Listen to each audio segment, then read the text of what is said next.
আসসালামু আলাইকুম রাহমাতুল্লাহি ওয়া বারাকাতুহু। আমি কয়েকটি কথা বলবো রাসূলের শানে। রাসূল তিনি রাজার রাজা।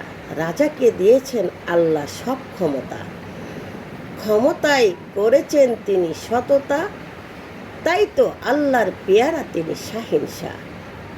এই জন্য হাদিসে আসছে, স্ত্রী, পুত্র, কন্যা, ধন দৌলত, টাকা পয়সা এবং কি প্রাণের চেয়ে অধিক যে রাসূল সাল্লাল্লাহু আলাইহি সাল্লামকে ভালোবাসতে পারল না, সে মুমিন হতে পারল না। মুমিন হওয়া আবশ্যক দরকার, কারণ মুমিনের মৃত্যু কোরআনে আল্লাহ বলেছে সে তো পার হওয়ার মতো।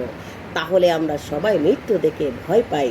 তাহলে আমরা যদি মুমিন হতে পারি, তাহলে মৃত্যুতে আমাদের যন্ত্রণা হবে না। মুমিন হয়ে যাই, মুমিন পুরুষ হয়ে যায়, মুমিনা নারী হয়ে যায়, সেটাই আমাদের জন্য মঙ্গলজনক।